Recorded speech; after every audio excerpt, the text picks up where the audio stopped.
All right, gearheads, welcome to our post-race show here on SiriusXM for the Formula One Austrian Grand Prix. This is John Massengale. I'm in the studio in Austin, Texas, joined by my friend Jonathan Green here in Austin and Bob Varsha over Zoom, and we'll have Chris Medland from Speilberg with his microphone in hand shortly.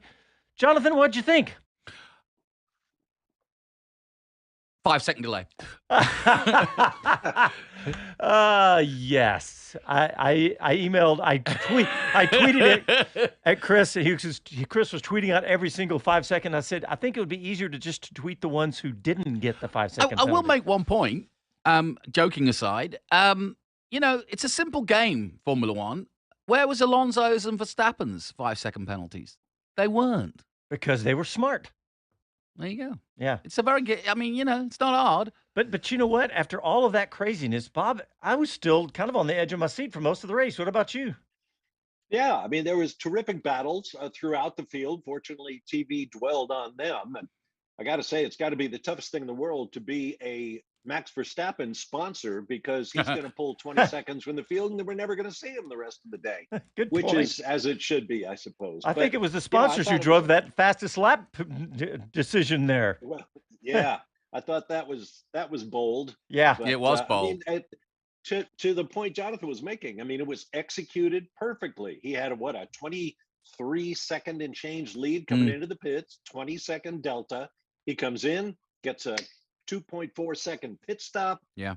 Out he goes, warms up the tires, and then bingo, beats the fast lap of his teammate, Sergio Perez, by over a second. Granted, Perez did it on hard tires, I think. Maybe he was on the mediums, but one way or the other. And then Verstappen just smashed it without any ruffled feathers whatsoever. I mean, I had to explain this to my wife during the closing stages of the race. You're watching excellence. Right. You know, this is potentially historic stuff. You're going to want to say, if you're a sophisticated fan or just an average fan, you're going to want to say you saw this happen. And you know what? That pit stop, I think, was the fastest pit stop of the entire race. It was 2.3. Yeah. So, yeah. Yeah, it just it just shows you how confident they are, you know? Yeah. And Perez's stops were quick too. It was they're just 2.4 on all cylinders, to use the cliche. No, you're absolutely right. You're watching something quite special here. And even for Red Bull's achievements over the years with Vettel and everything else, this is higher than the top draw that they've ever been in. I mean, Ford must be licking their lips going, wow, we're going to be part of this. Yeah. Step right into this. You don't suppose that was that entered into their thinking, huh? We got to deal with the top team on the grid. Wow. Yeah. Amazing. Yeah. Yeah. Well, very cool. There was so much going on in this race. I mean, we saw, I haven't kept track of how many 5-second penalties, but hopefully Chris will come on here in a minute and have us some stats. Yeah, there was a ton. And there was still plenty of warnings as they get down to, and by the way, they were doing the warning, right? But how many before the warning do you get? Does anybody know that? 2, I think. So I think it's 3 and you're out. Yeah. Yeah. So it's like yeah. baseball. Yeah. Yeah. You get the black and white flag, warning, second warning, and then bingo, 5 seconds. Yeah. And we can't let the moment pass without condolences to the folks at Haas. Oh my God. I know. Hulkenberg blows up, and K-Mag finishes 19th and 20th. Yeah, pretty bad weekend. Well, no, actually, if you count the 3 points from the sprint race, it actually turns out to be a great weekend for them because they increased the gap. Because where did Albon finish? Well, a good weekend for them. Yeah, sorry. Where did Albon finish in this one? 11th. Yeah, out of the points. Yeah, I'm just thinking about constructor standings for them. So good point. Yep. So for the weekend, Haas came out great actually, because anytime you can grow the gap, because they grew a 2-point gap over Williams on this weekend. So, yep, they're 2 points ahead now of Alfa Romeo. So yeah, they're in 7th, where they finished 8th last year. So not. Speaking of Williams, Logan Sargent finishes 13th, just 2 spots behind his teammate Albon. Yeah, that's more like it. I think I predicted that, actually. Maybe even spot on. Casey, run the tape back, would you?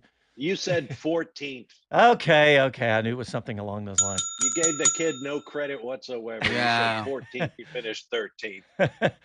I just liked his attitude in that interview that Chris did with him. He was like, "Hey, man, I'm going for it," and he had the. And he was feisty out there.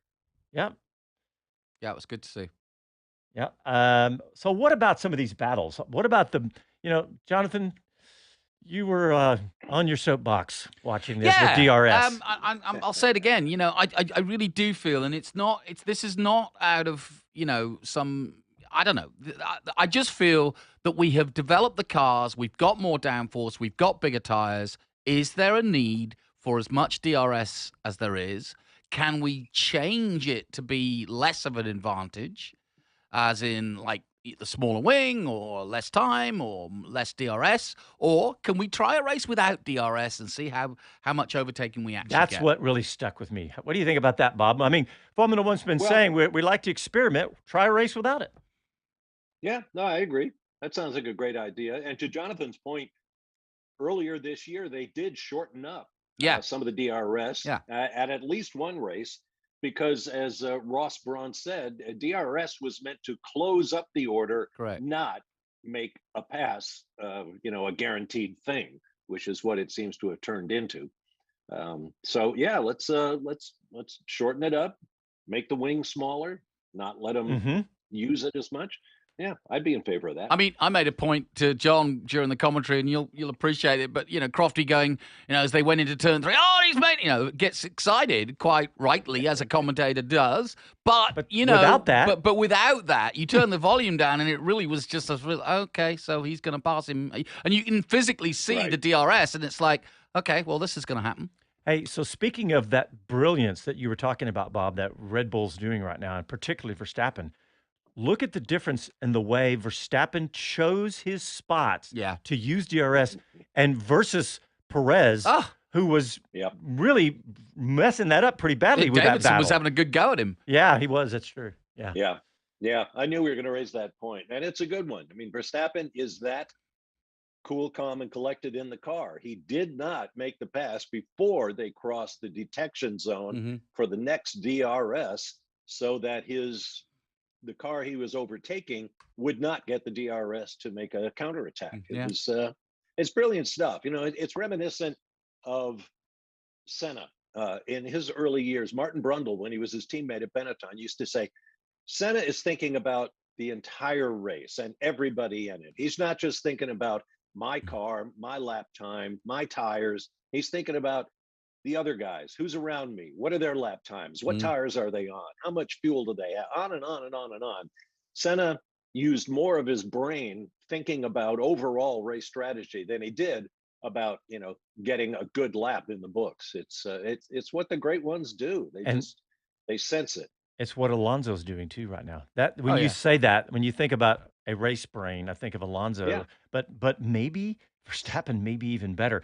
It doesn't hurt, though, that he has an 80-point lead over Perez and a 100-point lead over the man in third, Alonso. And I was thinking about that when they were deciding to go for that fastest lap. I was like, it didn't matter. They could have completely DNF'd and it wouldn't have mattered. Yeah, no, I was saying to you, I want to see the cumulative time in terms of seconds that he's built up in the first half of the season. Yeah, my joke was he has so much cumulative time, he can sit out a race. Yeah, they're just going to give him the victory because he's got so much time. Yeah, it's but all that being said, same thing we said in the pre-race show. Yes, Verstappen's dominating it, but there's been so much great racing and so much to talk about in this race today. I mean, I literally have 2 full pages of notes from this race today, and I mean, what about Lando Norris, guys? He looked brilliant today, didn't he? Yeah, and the upgrades that McLaren are beginning to work. You remember with the start of the season, McLaren said they needed to go back to the drawing board, same as Mercedes. I always love looking back and going, that's changed. Yeah. And who was it? That's obviously a huge change to the McLaren. They did a great job with that.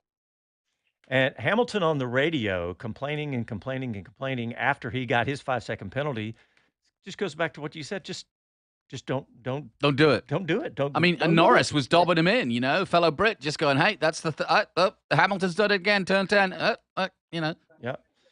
I hear a microphone lighting up out in Speilberg at the Red Bull Ring. Chris Medland, how are you, sir? What's happening?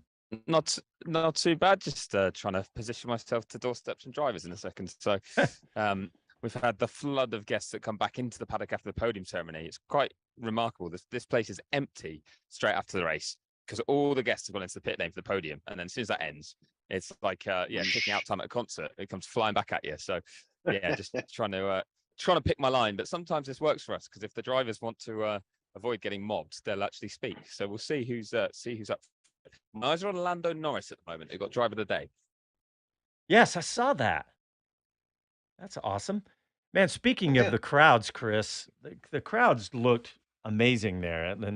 And the sea of orange was very cool to see for Max. Yeah.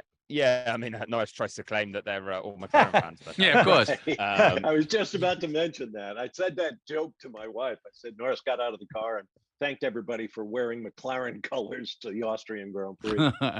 Yeah, they turn out in their numbers though. It's always quite interesting actually after the race when you head back towards Vienna here. So you're heading east, and along the main road, it's packed and it's full of cars, but they're pretty much all heading to the Netherlands. So you get to the junction probably about, I don't know, 15, 20 miles up the road, and they all head north from that point on, and suddenly it goes quiet again. So, it's remarkable how many turn out for this, but they have a cracking weekend. Hey, Chris, we just brought you on, so that means it's time for a quick break. So we got to squeeze in a break. We'll be back after these quick messages.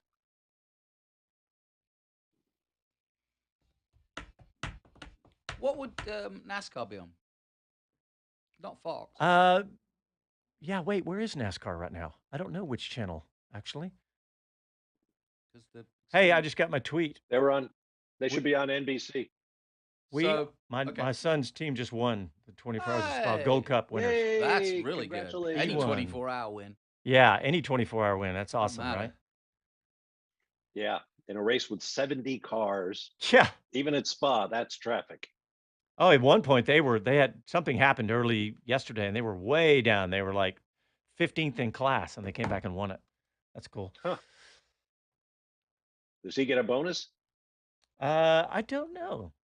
I think he deserves one. He acted like the bonus was just being at this race because they were talking about. You need to school him. I know he's too young and excited, young and excited. Yeah. Let's see what's going on YouTube. Let's see. Paul Bryan says, "Why not stops for soft? Well, why not stop for the softs in the fastest lap point? Hell, he had enough time to pit and read the collective works of Tolstoy." Yeah. Good one, Paul. Thanks, Andy P. Thanks. Andy P says, "Congrats." I like Paul's Twitter post about NASCAR in his hometown of Chicago.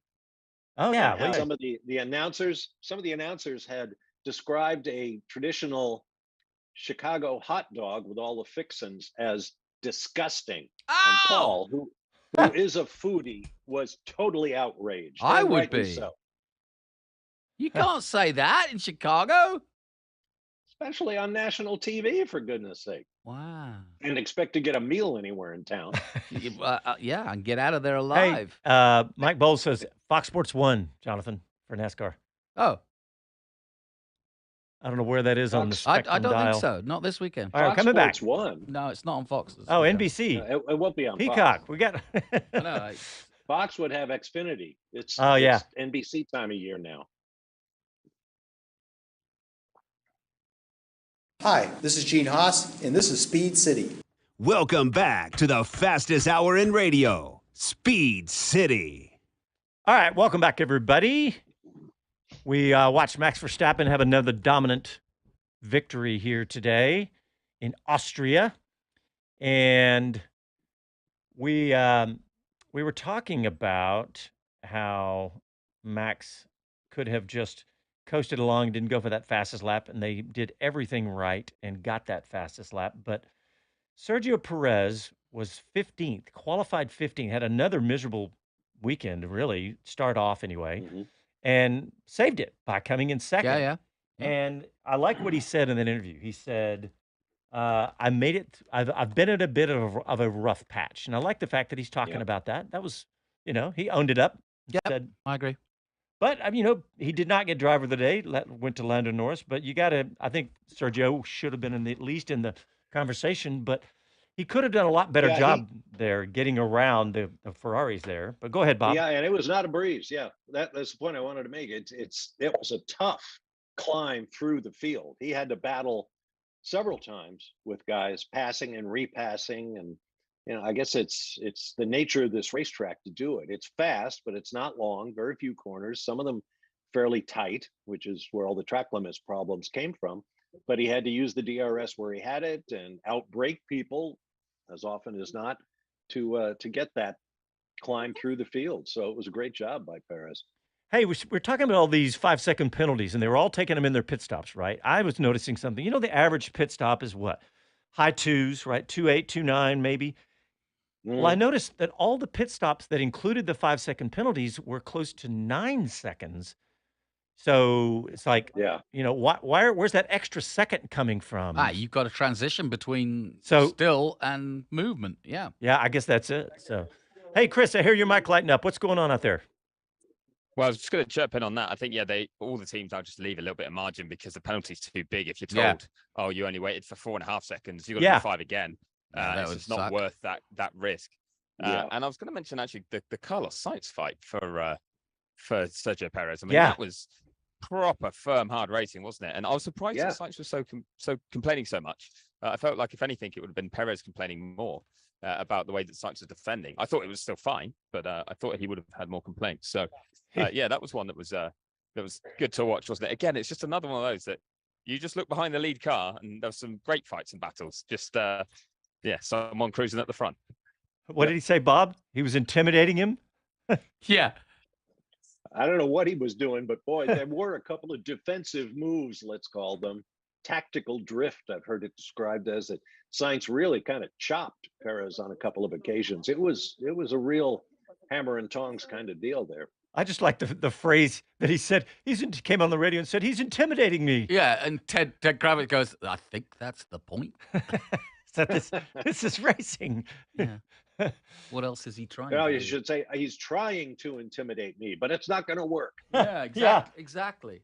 I did write down that Ferrari had 2 stops over 4 seconds before time penalties. By the way, they had two slow stops. I was like, come on, guys. Yeah.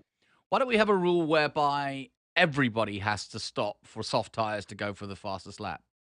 I like that. That would change the last 5 laps over every race, wouldn't it? Gosh, how would that work?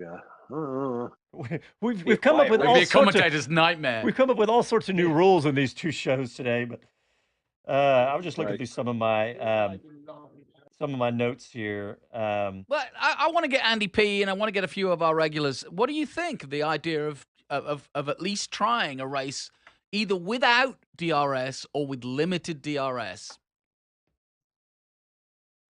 And you could limit it so many different ways, right? Yeah. You could just literally do nothing different except change, like they've done earlier, where it is on the track. You could do size of the wing. You could do maybe like almost like a push to pass where you have X amount of it. Yeah. I just thought of that. It's like, what if you said, all right, you've got X number of seconds in a race. Yeah. And so you have to choose when you get that. That makes tactically and strategically, that makes things interesting because you know that Alonso would outthink everybody on that. Okay, there's another one. Let's put that in our box. Yeah. What do you got, Chris? Yeah, that's the one I prefer. I think you want to be able to make decisions in that sense, and put it in the driver's hands to pick their times, and then you get a discrepancy, don't you, between people who do have it and don't have it, and that sort of thing. So I've always seen that's a better idea, but for some reason it's never really come up, and they must have the technology for that here. So that'd be easy. Yeah, it's one maybe to put to the FIA at some stage. All right, Chris, you need to doorstop Domenicali because we have a whole laundry list of changes that we want implemented from the pre-show and the post-show. And also, Chris, why can't we, like your car when you're backing up, get a sensor to the track limits that actually pings just like the noise of the lights going out? Yeah. And so at least then it adds drama to it anyway, because you can tell that the beep goes off. I can picture yeah, it. there was talk of making it automated. Yeah, that every driver knew they got their own warning sort of thing. But I think it's still got to be on the driver's eye. I mean, there were drivers there that didn't get a penalty today. You know, it was possible. So yeah, some seem to be either pushing the limits more or just risking more than others. I still, but Max was very strong about it actually after qualifying, saying, you know, it makes us look amateurish and we're not amateurs. Like it's certain corners, it's almost impossible. But like, you know, aside from giving them better, wider lines or bigger curbs that they feel more so they can tell where they are in that sense, because I do understand it's hard to see. I still think you just say to them, you've got to judge it. You've got to balance that risk reward. Yeah. All right, a quick message from our sponsor. CrowdStrike presents Driven in 60 as the official cybersecurity partner of the AMG Mercedes Petronas Formula One team. CrowdStrike protects against cyber threats so the team can focus on what matters, their next win. The revolutionary cloud-native unified CrowdStrike Falcon platform harnesses the speed and power of the cloud to protect and defend organizations of all sizes against increasingly complex threats, stopping breaches before they happen. Because on and off the track, the stakes couldn't be higher. A split second can make the difference between victory and defeat. When every second counts, protection shouldn't slow you down. It should fuel your momentum. CrowdStrike, protection at every turn. To learn more and to try CrowdStrike Falcon free today, visit crowdstrike.com/XM. All right, guys, let's do a quick top of the hour reset, and we'll be back after this quick message from our sponsors.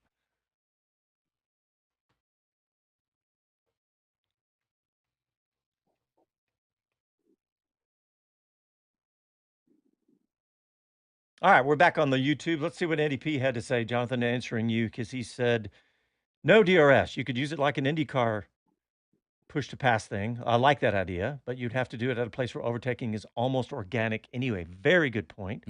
Silverstone would work great for that. So would Coda some places, but put that in Monaco and Imola to be a tough sell. Be willing to try it. I like Andy P's positive attitude. TW says, I like the push-to-pass in Indy. Yeah. Let's see. Mike says that, but that could be intimidating. Let's see. Andy P says the cup will actually start at 4. They moved it up. Okay. I don't know what's going on with NASCAR. We can't keep up and do a Formula One show right now. That's right. It's on USA Network, apparently. Yeah, well, if you look at YouTube comments, we've got every single channel listed, but Casey, our producer, figured it out. It's on USA. Let's see. USA. Yeah, USA is owned by NBC. We got how long we got, Casey? Remember, NBC Sports is gone now. 45 seconds, Chris. Isn't this more important? Okay. To right. NBC What do you got?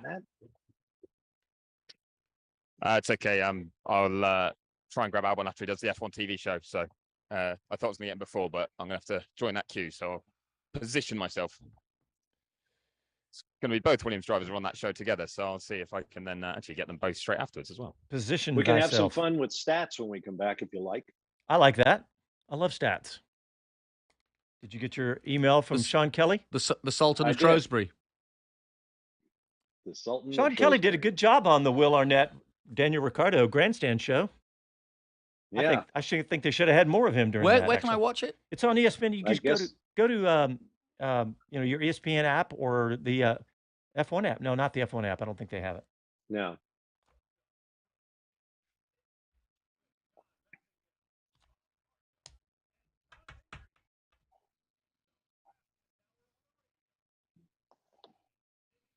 All right, we are celebrating the victory of Max Verstappen in Red Bull Racing at the Formula One Austrian Grand Prix, followed by Charles Leclerc and Sergio Perez. And another dominant victory by Max Verstappen. Some good driving up and down the grid. And Lando Norris had a great race. And Lance Stroll stayed in the points. Alonso in the points at 6th.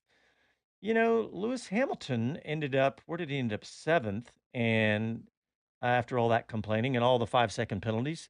But we also, this John Massagill, and I've got Jonathan Green here and Bob Varsha over Zoom, but we also have Chris Medland out at the Red Bull Ring. And his mic is shut off. I think he was just about to get an interview. He may be getting an interview as we speak, but he's going to have more interviews for us. But Bob Varsha, you said you had some good stats from today's race. Yeah, courtesy of our friend Sean Kelly, the Sultan of Shrewsbury at virtualstatman.com. He sends out this blast to all of his clients. Another unbelievable Max Verstappen stat. Verstappen now has 42 career victories in Grand Prix as opposed to sprint races.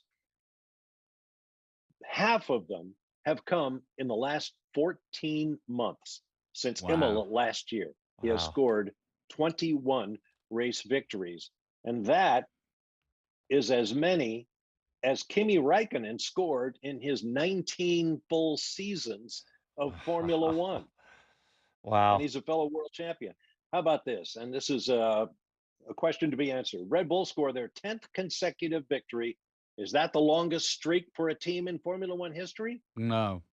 No. McLaren, back in 1988, when Alain Prost and Ayrton Senna won 15 of 16 races, they took the first 11 in a row. The difference being that only one of the drivers here is doing all the winning. Correct. Yeah. They were pretty evenly split back in the 88 McLaren years.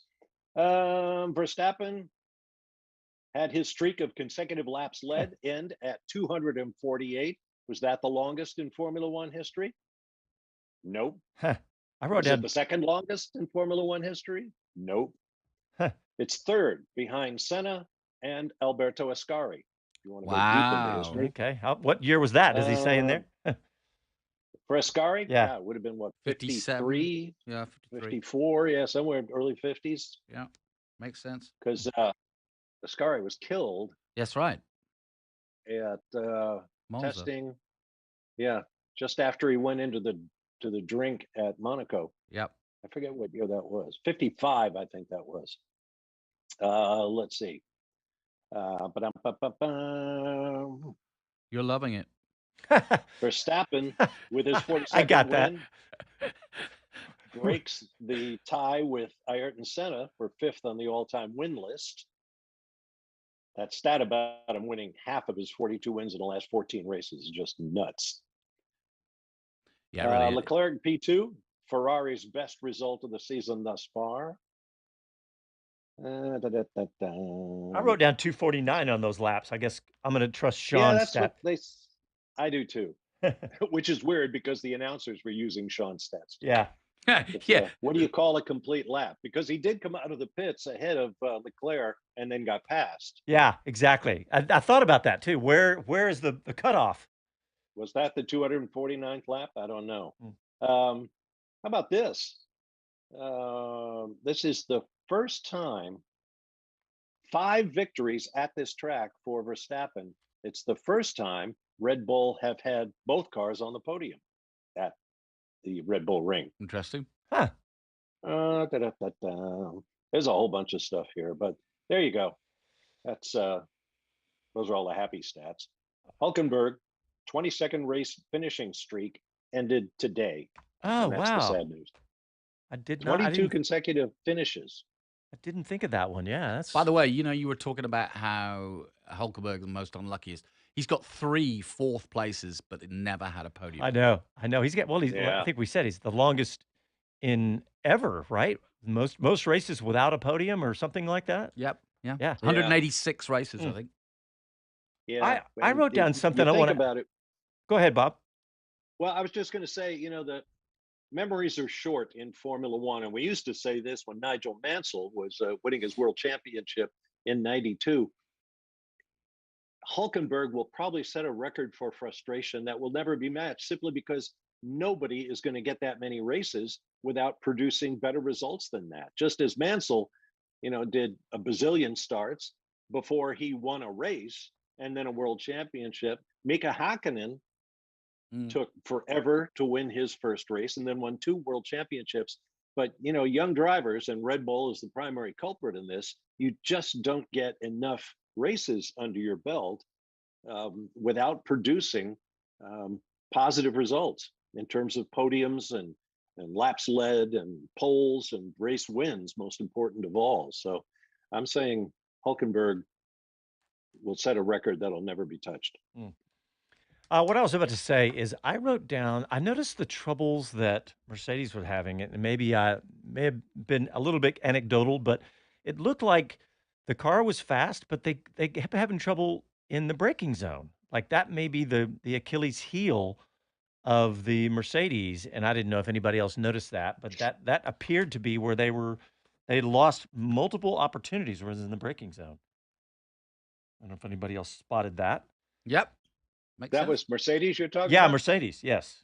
Yeah, Hamilton was saying on the air the car wouldn't turn, the car wouldn't stop. He was having all kinds of troubles. Yeah, and speaking of lack of braking, who was it? Sonoda, who lost his front wing at the beginning and then outbraked himself by about 1,000,000 miles an hour and had to blast. This is where I interrupt. I'm dancing my way between Fred Vasseur and the two Williams drivers. This is I'm in the way. I'm going to grab Alex Albon first. Alex, it's been he's looking for a camera, I think. Sorry, we're audio only, mate. It's been a tough weekend in many respects. You've been quick, but 11th today, just outside the points. I mean, how do you reflect on how it's gone?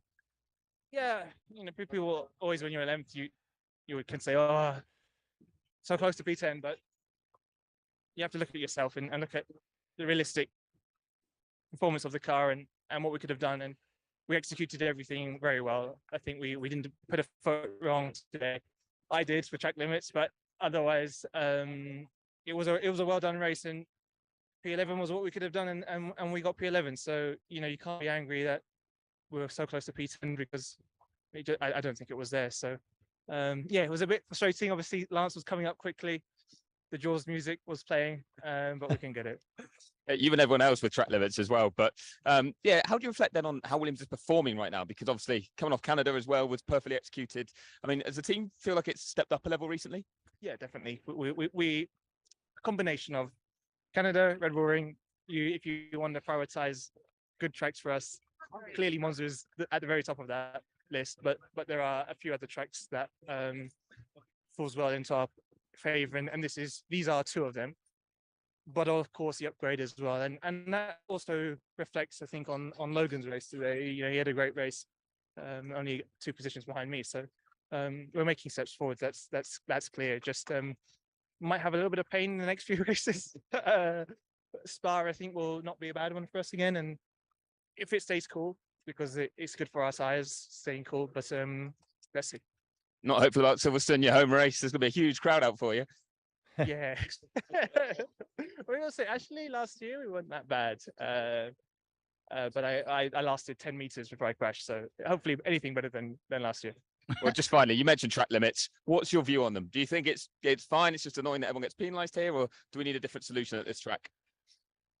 We always offer solutions, but they don't get through. So, and I understand why. It's not like we're divas. It's just because the bikes race here, and they don't want the grass or the gravel. They want a bit of tarmac to I think it helps them. So I don't know the safety of bikes, but we're not going to argue against it. So then on our side, it's a tricky one. I say more than anything, what was the most frustrating thing today was how slow they were. To give any kind of feedback, I got my first strike on lap 20, and then lap 21 I played it very safe. I got another strike. Lap 22 I got another strike, played it even more safe. I was lap 23, I think I wasn't even using any curbs still, and then got my penalty, and I thought, what is going on? I don't understand anything. I thought, are the team telling me, am I getting the numbers wrong? But I was like, there's no way, because I'm well off every curb now. I was driving half a second slower just to stay off all the curbs. But then they told me, oh, it's from 15 laps ago. You can't react. I basically most probably got them all in a row when I was fighting George and them lot, and that's it. 5-second penalty. So, sorry for the team and my performance. Yeah, could have done a better job there, but if I knew, I would have been able to react to it. Well, like I said, I don't think you're alone. So well done today, and appreciate the time to sniffing away there. So emotional about that 5-second time penalty. And Logan, I really appreciate you hanging around as well to speak to us. And Alex just said a strong weekend for you, 13th in the classification. I thought your 5-second time penalty was still to come, but so 13th it is. And how did you feel out there? Because it was, I guess, probably your strongest drive through the field so far. Yeah, it was good. I think considering where we started this weekend, starting 18th, I think it was a really good race. A step in the right direction, that's for sure. So yeah, pretty happy with that one. I think still, we've had the pace in the car all weekend, but I didn't deliver as good as I could have in quali. So that's still the target focus and what we, the primary focus to be better at, to give ourselves a better starting position for Sundays and, give ourselves a better chance of competing. Well, this was a track you've won on in F2. If I'm right in saying, I think Silverstone was one you won on last year as well, or certainly were. Yeah, you did win from pole up there. Yeah, there it is. Yeah, is that another place you're excited to go to? This run of circuits you know well. It is for sure. I honestly believe the pace is there. It's, it's so close between us out there that not putting a foot wrong is the difference. And unfortunately, this weekend I didn't quite get it right. So the focus going into Silverstone is, it's hard, but be perfect. And that's what we have to strive for. And I believe we can do it, as I've done it plenty of times in the past. So that's the target, and then we'll make this the start of something good. Well, good drive today, and we'll see you next week. Ah, That's him off to engineering now to explain to the team how his race went. So appreciate it. I do like his attitude. I know he's got his attitude. I did the pre-show, the interview he did where he was just like, I'm going for it. And he did it. He went, I mean, guys, this is one of the best feel-good stories of the season too, right?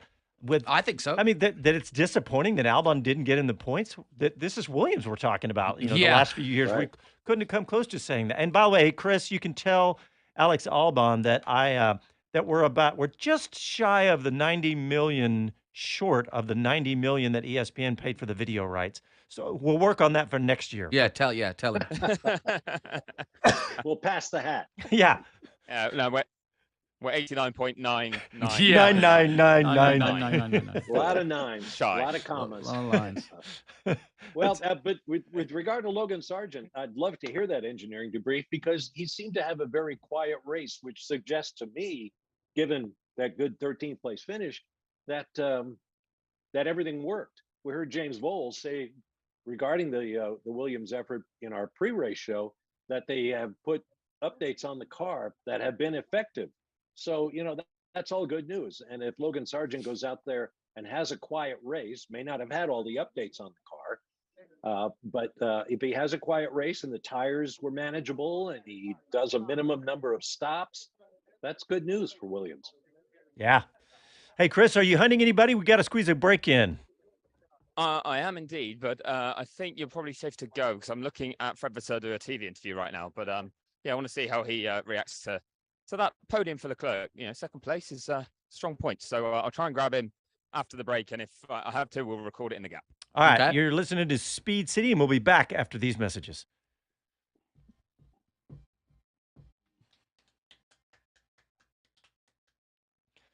TW on YouTube says, hit the like button. Hit the like button. Thank you, everybody, because that does help. Please do. That does help the please. Algorithm. My son and I have been having talks about the YouTube algorithm. I didn't think you had any rhythm, but if you've got algorithm, baby. Well, that is for sure. I have no rhythm whatsoever. That's a good T-shirt for you. I got algorithm. That's the only rhythm I have is the algorithm. I got no soul, but I got an algorithm. Yeah. Who is Al? Yeah, exactly. And I just, nerd alert! I was flipping through F1, the stats part, not the TV Pro, and I was looking at the sector times, and on that fast lap at the end of the race, where he beat the previous fast lap over a second, Verstappen did not have the quickest middle sector time. He was quickest first and last, but not in the middle. Why? Which I think Which was who? I don't know. I didn't get that far before the thing shut down on me. I wish they wouldn't do that. I was going to guess either Perez or Leclerc, but yeah. Yeah, I would guess at Perez as well, I think, because he had the quickest lap before that point. Yeah, I saw that, Chris. Yeah. Is Vasseur still on TV? Oh, he hit the mute button. He's not. He's chatting You did have to David Coulthard. So yes, he is still on TV, just a different TV. 30 seconds back, Chris. Okay, perfect. Can you hear I might Casey? not be ready with him. Can you hear Casey when he gives those messages? Sometimes I did. Oh, okay. Okay, yeah. Okay, that's what I thought. Yeah. I'm talking to Casey for all those people who think I'm just talking to myself, which that happens quite often also, but all right, here we go back.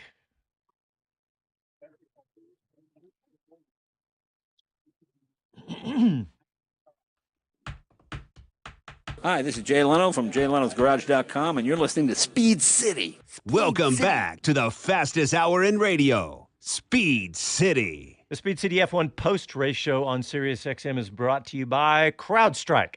Stop today's most sophisticated cyber attacks at the office, the racetrack, and everywhere in between. Learn more at crowdstrike.com/XM.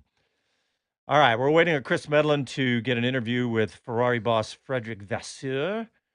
I can't wait to hear him talk. I love to hear him speak. And Chris still has his mic muted, so we're waiting on that. And let's see what else we got going on, boys. Let's look at where the finishing order here. Lance Stroll and the points. We talked about that. Alonso. George Russell was right behind his teammate. So they finished 7th and 8th, Lewis Hamilton and George Russell. I think we can safely say that 2023 is not the year for Mercedes. I wonder what they can do next year. So we'll see how that goes. Pierre Gasly in the points at 9th for Alpine. Another good points finish for the Alpine team. You know, I think, let me look at the constructor standings. I think Alpine is kind of in this no man's land, right? Yeah. They're behind the big three. Yep. But they're ahead of the, dare I say, midfield. And now with which Ryan is Reynolds on everybody board, else. they're going to move up. Why not? Yep. Let me look at the constructor standings. I think that's about right. Guys, I got to correct something I said to our YouTube listeners during the break. Yes, sir. On that incredible fast lap that Verstappen set on the fast lap of the on the last lap of the race on the soft tires, I said he did not have the fastest middle sector, fastest first and third, not in the middle. That's true. He didn't, because, and I finally got the page to come back up. He had the previous fastest middle sector. He just didn't set it on that last lap. He was slower than himself on the last lap. Come on, man. No joke. And I have to correct myself. I said Alpine was behind the big three. It's actually Red Bull, Mercedes, Aston Martin, and Ferrari. So Alpine's in that weird little spot in 5th. But yes, that when you said that, I thought you were going to say some amazing stat, because I feel like Max Verstappen still has this bandwidth that we haven't even seen yet, right? Yeah. You were talking early in the show, Jonathan, about how confident he is and how confident the team is. I think that confidence just comes from, like, they are just so far ahead of everybody right now. Yeah, you're like Bob said, you're watching quite a phenomena here. In Formula One terms, and for those that really do study the sport and have been around it as long as we all have, it is a special time. There's no question. You realize that they have more than double the points of Mercedes, who's in 2nd, and Aston Martin, who's right behind them. They have 377 constructor points. Mercedes 178, Aston Martin 172, more than double, and we're only at round 10. I know. Of 23, 21 now. Yeah. About that. Yes. How can it be round 10? It's round 9. We didn't have China, which reduced our 24 race schedule to 23. True. And then we didn't have Imola, which reduced it to 22. But I mean, you can't pretend those races exist. Yeah, they were on the schedule, but they didn't happen. So this is the 9th time these guys have raced each other. I'm just reading what it says on F1.com. It says we're in round 10, Bob. I know. They all had their graphics prepared for the season, and they don't want to change it. That's basically the cheapskates. Yeah, basically. Yeah. That's what Sky TV was doing. They call it round 10. Sean Kelly actually had the best response. He said, in that case, Australia in 2020, which was canceled because of COVID, would be the first race of that season. It was scheduled to be the first, but it never happened. So how can you call that round 1? And if that's the case, Felipe Massa is actually world champion after Brazil 2008. Yeah, exactly. And that's what his lawyers will argue. That's exactly what his lawyers will argue. Yeah. Yep. And there's more than the joke there, isn't there? No, that's not that big a joke. Ooh, that's not a joke. I don't know where that stands, but yeah, They're litigating it. Yep. Shaking. What else stood out to you, Jonathan, from today's race? A good question. Like I said, I was pleased for Sargent, and like I said, we heard the interview. Really, these are positive signs. I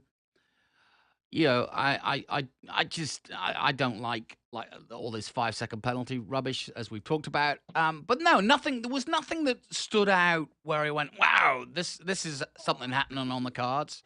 I agree with you about Alpine. I think they are ready to break out. And it's an interesting spot where they are, isn't it? Yeah, and they said before the weekend that this was not going to be one of their good tracks. So, don't know. Ferrari, an improvement by Ferrari. If the ship has been steadied, we're starting to see that now. Because they're down. So I said the constructors' boards a moment ago. They're down in 158. So they're 14 points, if my math is correct, behind Aston Martin. So plenty striking distance there. I mean, if you think about it, 158, 172, 178 between Ferrari, Aston, and Mercedes. Okay, I got a question for you, Bob Varsha.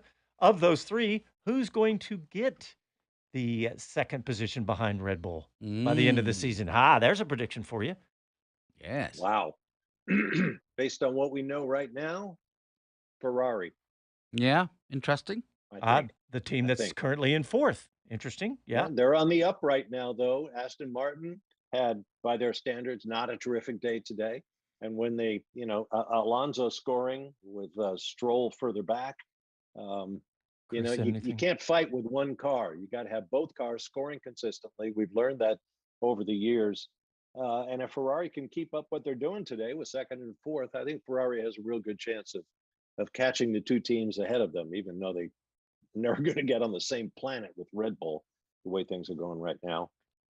Jonathan Green, at one point, it looked like Mercedes was bringing upgrades, and they're getting faster and getting faster. Yeah. And all of a sudden, it looks like they've kind of leveled off. And do you agree with Bob that Ferrari will finish ahead of them?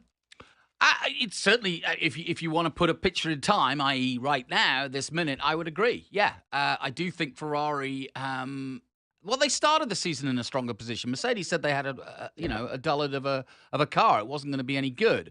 Ferrari didn't say that.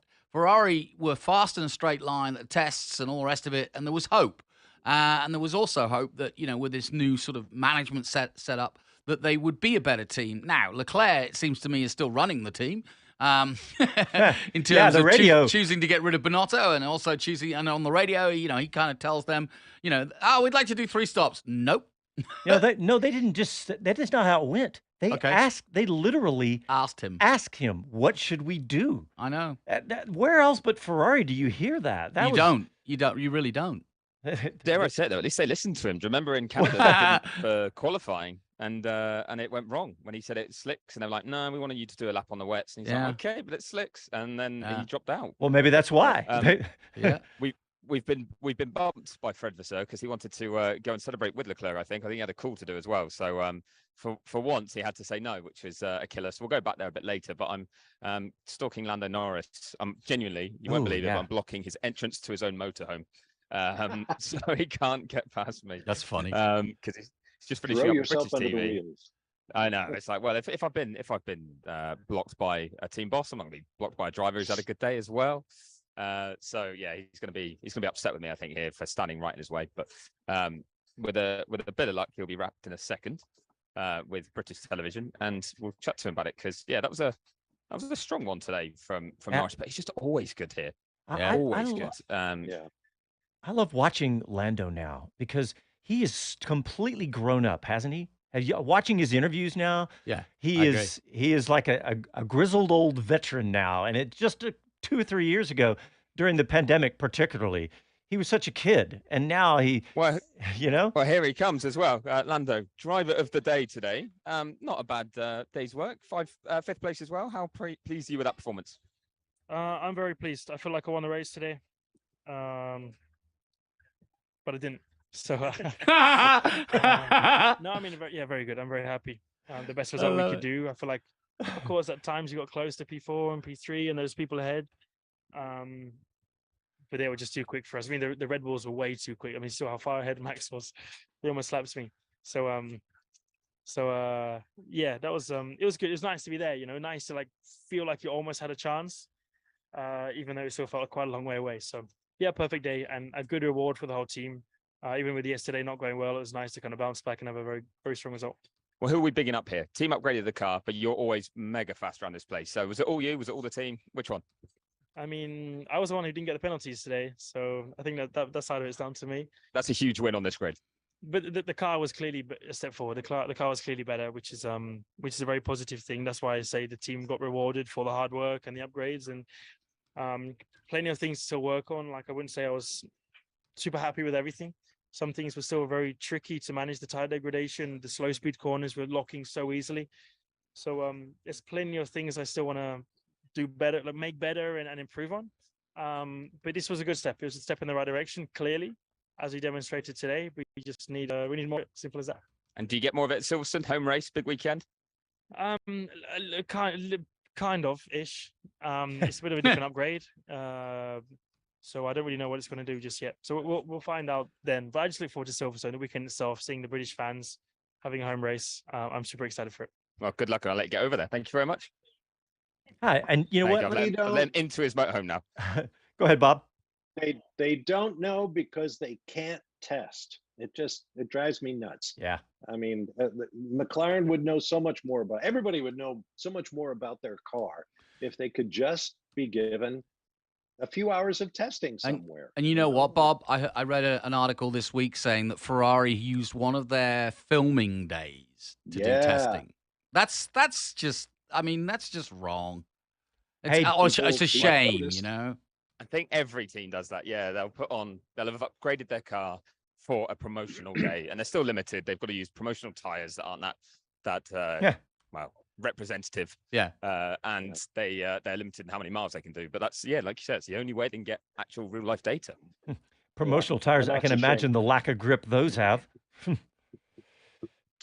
Well, here's something to chew on, guys. We're approaching the midpoint of the season. At the end of this back-to-back series, we'll be into the second half of the year, and that's time for the silly season. And I'm thinking about the Mick Schumacher factor. Everybody keeps talking. We see him pictured standing at the elbow of Toto Wolff in the Mercedes garage every week. He did rumor test after rumor about who he might replace, and they talk about Logan Sargent, which I think is unfair. That puts undue pressure on this is a great topic to go to break to, because we're going to cliffhang people and give more thoughts on the silly season right after this. You're listening to Speed City. Back after these messages.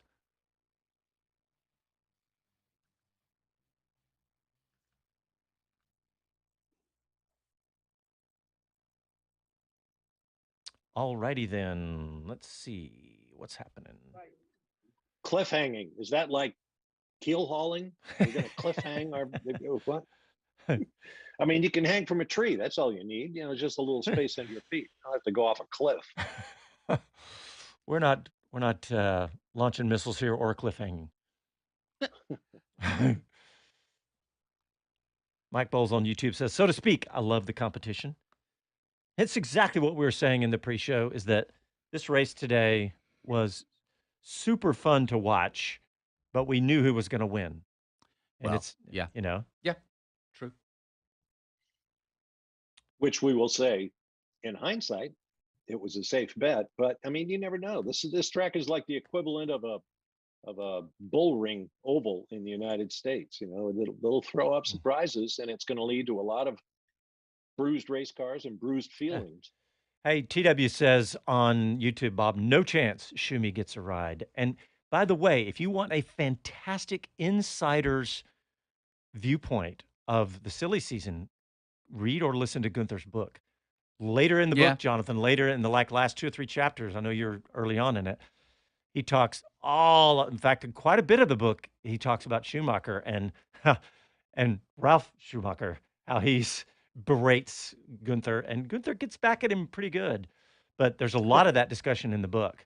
Any of you guys on YouTube, have y'all read it? Has anybody listened like I did? I just loved it. So anyway, I don't want to keep I haven't going on got my about it. copy yet. Well, I did the Audible. I've just worked out why I was binned off by Fred Vasseur, by the way. What was it you Because said? John Elkann has just walked out of the Ferrari motorhome. Oh, So- Ferrari chairman. The big boss. Yeah, so I think it was, I'm not going to chat to you, but I'm going to go chat to the boss. Go get him. Well, I'll see if I catch his eye. Yeah. Here we go. Coming back. Hi guys, this is Pierre Gasly and you're listening to Speed City. Welcome back to the fastest hour in radio, Speed City. All right, welcome back. That was Pierre Gasly bringing us back in the points. He gets to bring us back from break because he had a couple of points today for the Alpine team. But when we went to break, we were talking about the upcoming silly season, and I so rudely interrupted Mr. Bob Varsha as he was about to pontificate on some silliness. He's giving me the the head. That's okay. I'll let that one slide. Well, yeah, my point was, we approach a silly season, and I think a big factor is going to be Mick Schumacher, whom Mercedes loves. Toto Wolff can't say enough good things about him and all his contributions to the team and the simulator, yada, yada, yada. We hear he may replace a young driver out there. Well, there's three, let's call them possible young drivers that they might replace. He's not going to replace Lance Stroll at Aston Martin. Duh. No. So you got Logan Sargent at Williams and Oscar Piastri at McLaren. And I don't think either of those two, I certainly don't think Piastri has eclipsed what Logan Sargent's been able to do, given the quality of the cars they're driving relative to each other. So, there's heartbreak in the future if Mercedes insist on jamming Mick Schumacher into somebody else's race car. We've already heard that on the Honda side that Nick de Vries is going to be able to finish out the season with AlphaTauri, and I'm wondering, Mick just, for whatever reason, name, skills, in fairness to him, he just kind of looms large, I think, over this second half of the season. Mick did, the mistakes he made at Haas that got him sacked, as they say, from Haas, were one, he didn't produce points. That's number one. Yeah. Number two, he cost the team a lot of money with those crashes, a couple of $1 million. And that's a quote from Gunther. It cost him $2 million. Think about what a kerfuffle was made over the $500,000 that Red Bull had to pay in fines. $2 million to Haas, that is a ton of money. But there was a lot of things that Mick Schumacher's done right. He knows how to play the game. He knows how to, be political. He was a trooper when he had to be. You didn't hear a lot of complaining from him during that. You heard it from his uncle, Ralph Schumacher. But he knew how to do all by the the way, is a sour person. Yeah, consider the source. So, but the point is that he does all the other things right. Can he, and he's still young, can he, correct the errors? I guess that's what it boils down to. Yeah, and also, so he step away from the name that he has, and that will always be impossible. With him. But I think he's done already enough to be considered now. We don't look at him and say, well, he's so-and-so's son, I think he is. He's made it. He's certainly in the time in Formula One, got away from that shadow, just as Ralph did. And I give him that credit. And if he does get another chance, I think it'll be legit. And I really do think when you look at his record, it's a bit like Stroll. He's won everything he needed to do. You can't sort of put that label on him. Well, it is a comparison that Stroll has to carry with him. But when you look at his record again, he won every championship he entered, and Mick's done pretty much the same. Yeah, I'm not saying he doesn't deserve a drive. I'm just curious about whether somebody is going to lose their drive to him. Well, he got a test with he did test Mercedes Formula One car last week, didn't he? Barcelona a few weeks ago. Thank you. Yeah. Oh, Oracle, thank you. Yeah. And Chip Ganassi told me years ago what he needs from a young driver, and this is why he used to go to Formula 3000 to look for young drivers. You want a guy who is up to speed quickly and does not break the race car. Yeah. Just on Mick as well, the ex-Haas strategist, easy for me to say, Mike Caulfield did say on Twitter, he kind of was picking up on some of Mick's quotes and said Mick was one of the best drivers I worked with. Like he said, his approach and stuff, and he hopes he gets a shot. He thinks it is in there. Of course, people jumped on that and like, well, Hulkenberg's doing a better job, but he's like, well, I didn't say anything about Hulkenberg. I just said about Mick. I think there's true talent there, like you guys say. But I also agree with Bob. I don't think there's a seat that's going to open up for him. And it was Helmut Marko, wasn't it, saying that Toto tried to push him towards AlphaTauri at one point, and AlphaTauri are not going to take who Toto says. So yeah, I think he's going to be struggling to find a seat at the right time, really. But bide his time to the end of the season. You never know what might happen. So that might be where he finds an opening. I think this is maybe what sparked possibly Logan Sargent. Think about, we heard him come in today. Chris interviewed him and he was like on it. I'm doing this. He had a great attitude and showed it with the results today. A nice finish at 13th. I think that he could easily be feeling some of this pressure because there is a bunch of chatter right now about Mick Schumacher, and Logan Sargent, maybe the most vulnerable of all these young drivers right now. Piastri, Nick De Vries. De Vries, yeah, sorry. You're absolutely right. Yeah, but I do see the link between Toto and James Vowles at Williams, and Vowles would have known Mick and would have actually probably helped in a way get him into that role at the end of last year. So yeah, I'm sure there's respect there. But I think the things that James Vowles has said about Logan have generally been pretty positive.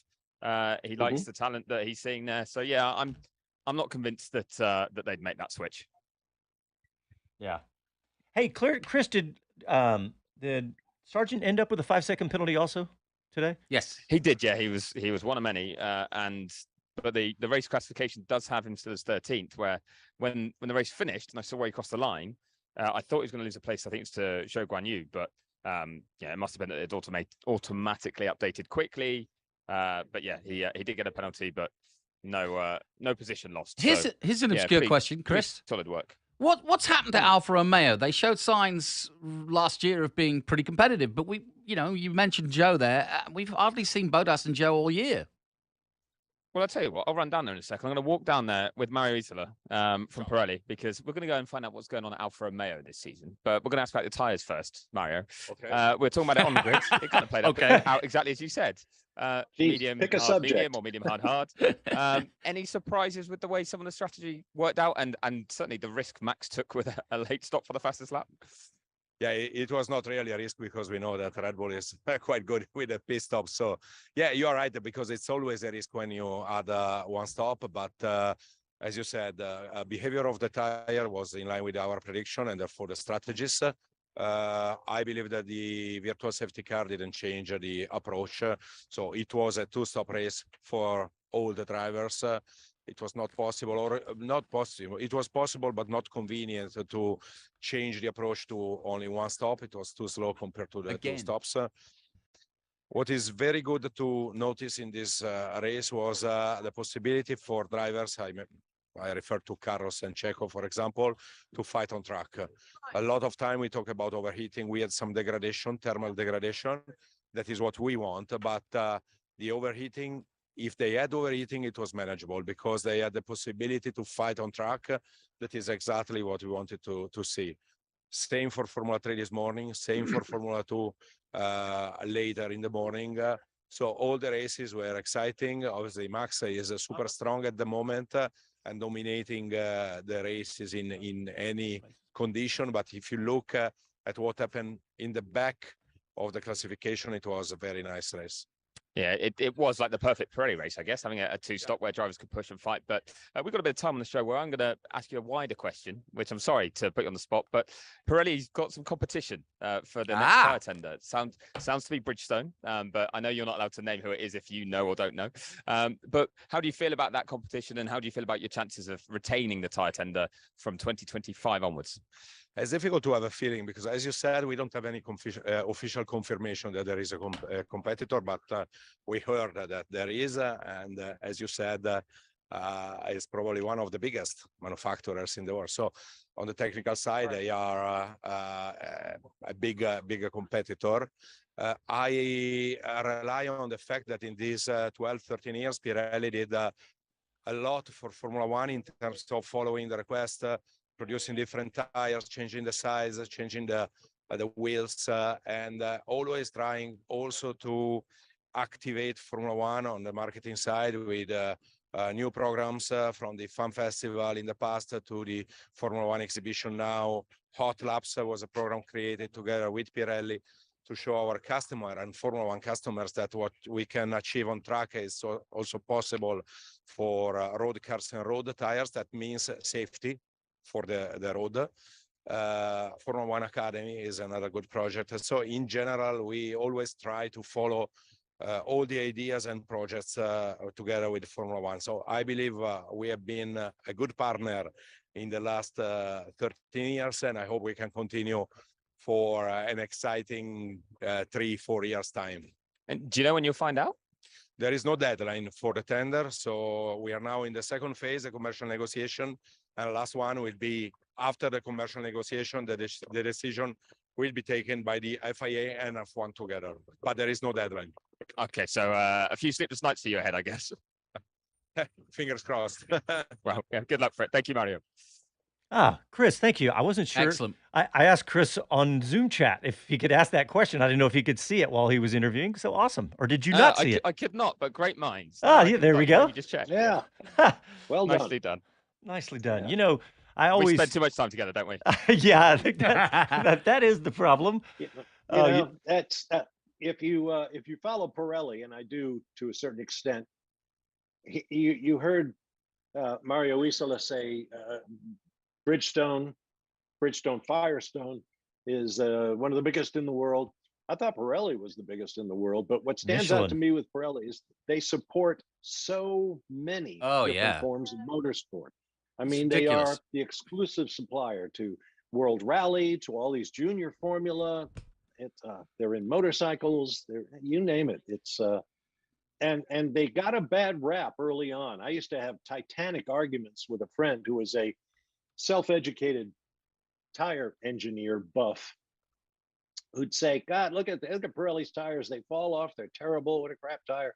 And I kept telling him, "Look, Formula One told Pirelli this was their assignment under their contract: make a tire that degrades, that will fall off, whose performance will create the sort of performance gaps on track that you want, so that cars can overtake." They made the tire because that was exactly what Formula One wanted. And I think they deserve a lot of credit for that, because they go out there in the public and the uneducated people are going to say, "Oh, look at that horrible tire performance," because it was meant to perform that way. Yeah, it's always been a PR thing. I've been to the factory in Monza or near Monza, Milan, it's beautiful, the facility. And we had that discussion while we were there with all the other journalists about what kind of a PR exercise is it for Pirelli when they're selling road tires, and yet they can develop a tire that literally will last 10 laps and then fall apart because they can be that precise, or they can develop a road tire that will last not forever, but we had we had the same discussion 70,000 miles. Yeah, on Wheel to Wheel the other day. And Chris, Jonathan is where I got all my information, because he's been saying this for years. And to answer your question, Bob, Michelin is bigger than Bridgestone, but it's Michelin 1, then Bridgestone. And speaking of Michelin tires, on road cars, like on my cars, that I aspire to have Michelins on all of them, because, I mean, like, for example, I got my wheels redone. I pulled my Michelins off with the wheels, threw on Pirellis, and for road cars, the Michelins were noticeably better grip. I mean, if you ask most road car guys, Michelin Pilot Sport Cups and Cup 2s and all those. Yeah, but because of that grip, you got a lot of 5-second penalties on Mopac, didn't you? All right, on that note. And guess who made the tires on the space shuttle? Who? Michelin. Yes, okay. All right, well, we need to take our final break, and we'll be back right after this.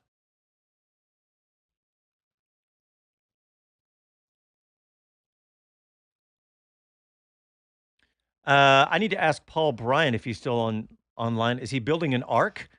Because what we just saw in Chicago drowning. I mean, it looked like a foot of water again.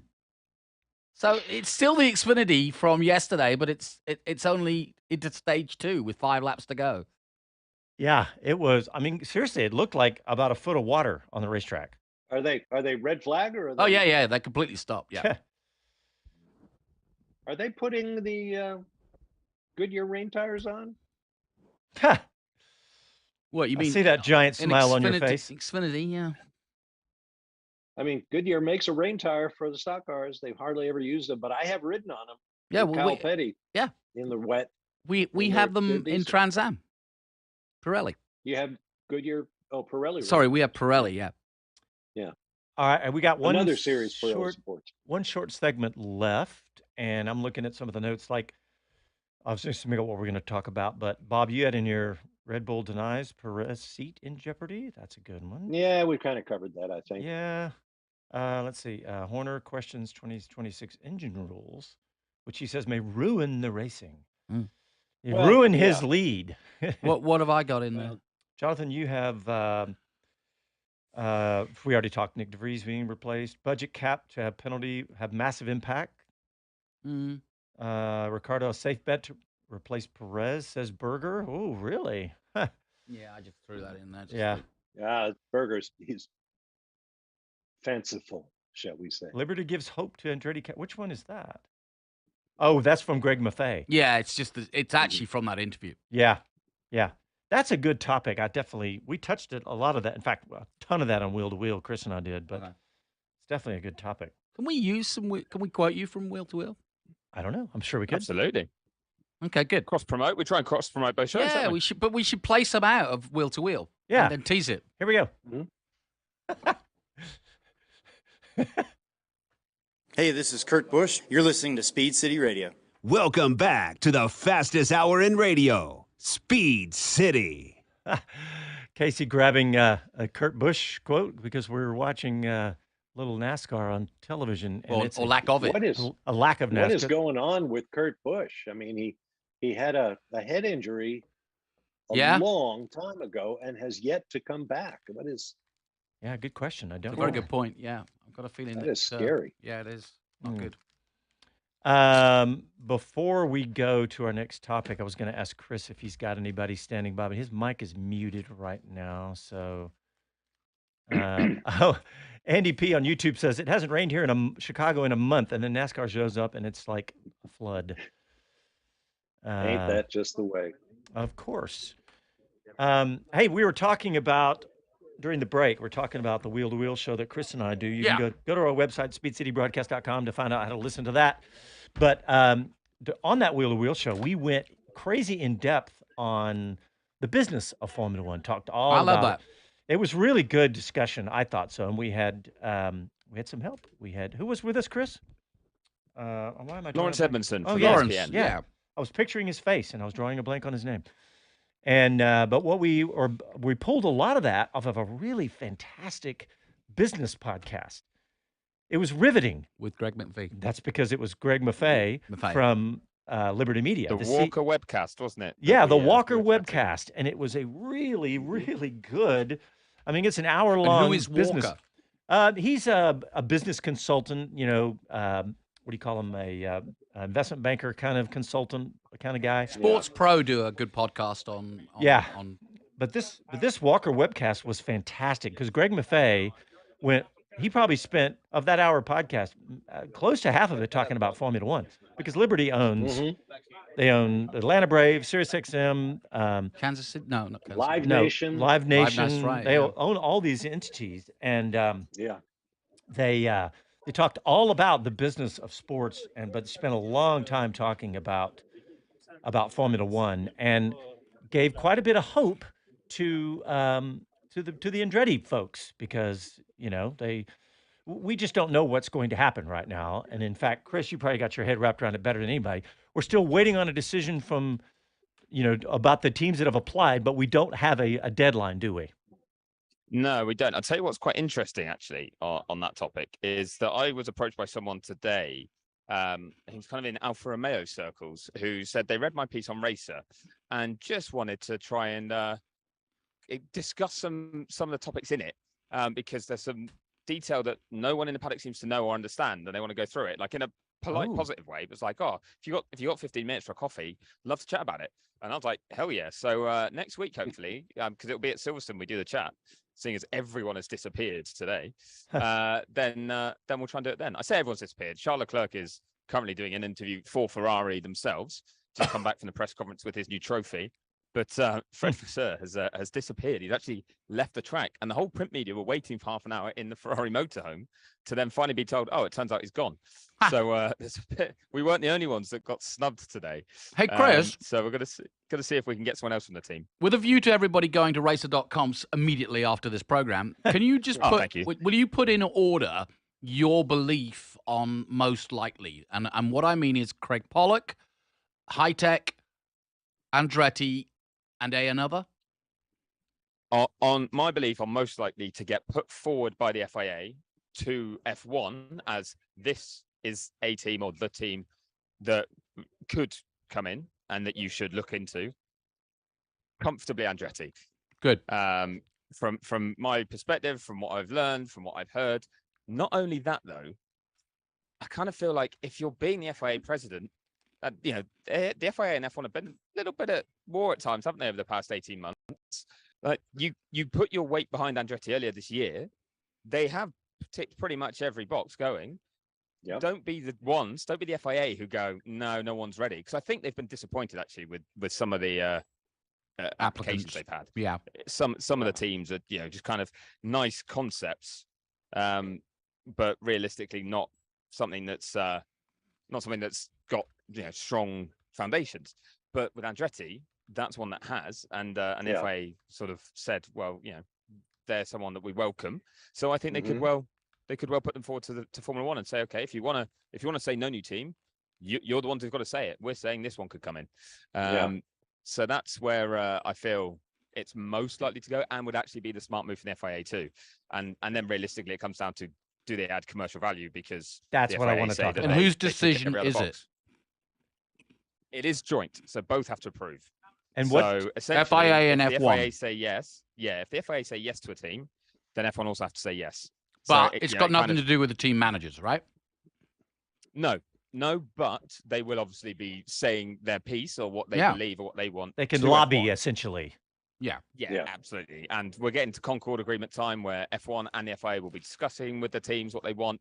I think they're going to come down with a hard, firm number soon, within the next few months, from a new Concord Agreement that will kick in immediately, I'm told. It won't wait till the end of the last one. It'll just usurp it. And I think they'll put something on like $500 million or 600 million to buy an entry. And what's the over and under? That number sounds? Well, but if you think of how silly that might sound, but at the same time, what Alpine just got valued at.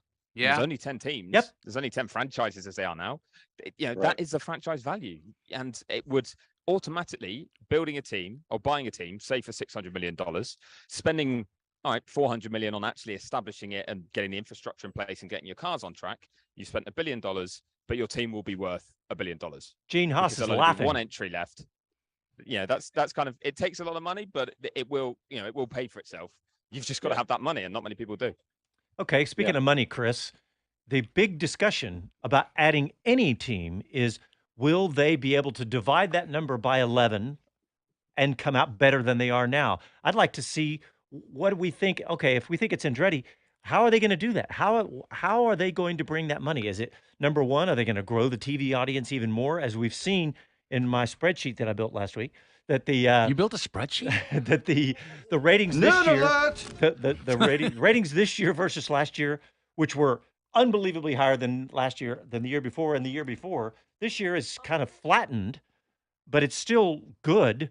Are we going to grow it with ratings? Are we going to grow it with new American sponsors because it's Andretti and Cadillac?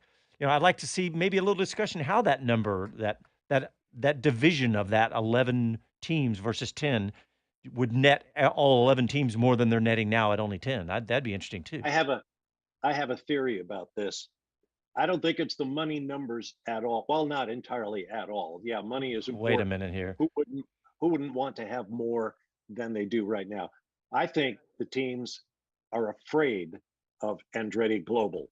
I agree. Michael's been successful everywhere. He's hiring good people. He's going to come in with a bang on the performance side, and I think that is what is at the root of this problem among the teams. Plus, he was run out of Formula One quickly and at the height of his powers, and I think there's a chip on his shoulder about getting back in Formula One. I guarantee you, if you listen to Michael, he is like underestimate me at your peril. And he wants his father's legacy to continue. Yeah. We are out of time, guys. Chris, final thoughts. We got 30 seconds. Well, I was going to say on that, I actually disagree because I've heard one team say they really want to see Andretti come in with this plan of having a factory in the US as well as the UK and fall flat on their face because they think they would. They think that it would really show that they're underestimating how hard it would be and that people are overestimating the potential for a new team to come in and be at this level and, quickly. So I don't think the teams are scared. I'm not saying that would happen, but I don't think they're scared of them coming in. I think it all comes down to money. Yeah. Oh, this is okay. we got to do a separate podcast on all this, or wheel to wheel next week again. All right, guys, we're done. Thanks everybody for tuning in. He'd have had great thoughts on it, but what a shame. I'll get it to wheel. Yeah, there you go. Wheel to wheel. All right, thanks everybody for tuning in, and we'll talk to you next week. Happy trails.